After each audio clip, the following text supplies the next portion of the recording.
I am so honored to be here tonight as one of hundreds of thousands of anti-Zionist Jews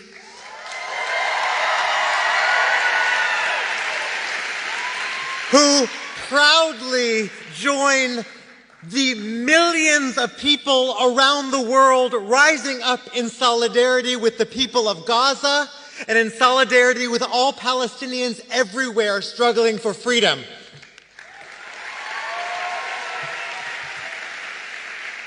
We refuse to stand by silently as Israel inflicts unimaginable violence against the 2.3 million people of Gaza who have been under blockade since 2007, the majority of whom are already refugees from the Nakba. As Israel murders thousands of Gazan children, elders, journalists, poets, parents, doctors, teachers, entire families. So many still trapped under the rubble, so many starving, so many ill with no medical care to speak of. We grieve every single life, a whole world. And it is from this grief that we denounce 75 years of Israeli apartheid and occupation that created the conditions for this crisis. With our whole beings, we reject Zionism itself as a racist and colonial ideology.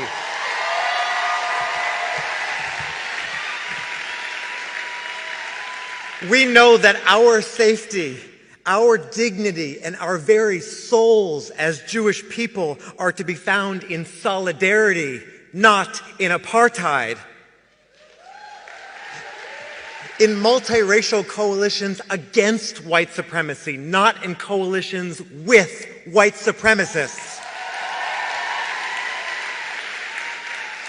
In channeling our fear and our rage and our grief into movements for justice, not into military superpowers. We will not be used as a moral cover for the oppression of Palestinian people, not in our names.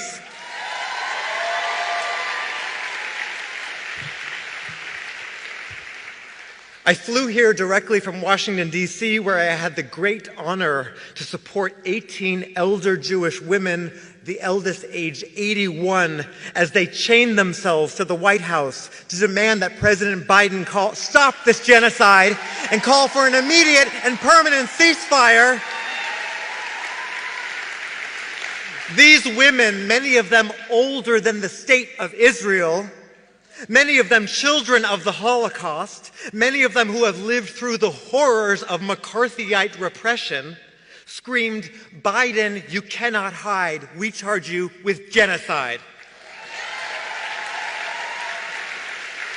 They read the names of Palestinians who have been murdered over the past 2 months of Israeli bombing and siege, this time starting with the eldest. Multiple 93-year-old Nakba survivors.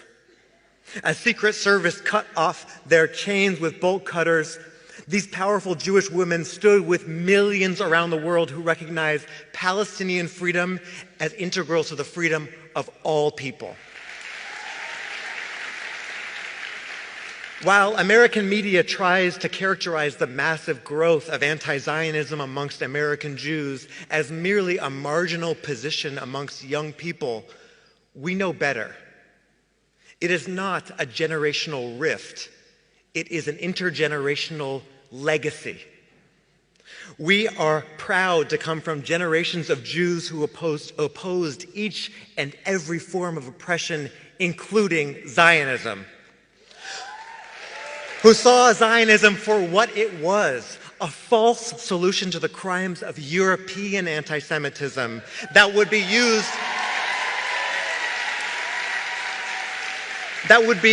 to dispossess indigenous Palestinians of their land, who connected their own activism against racism and patriarchy at home to wars and colonialism abroad, and saw a common enemy, white supremacy and empire.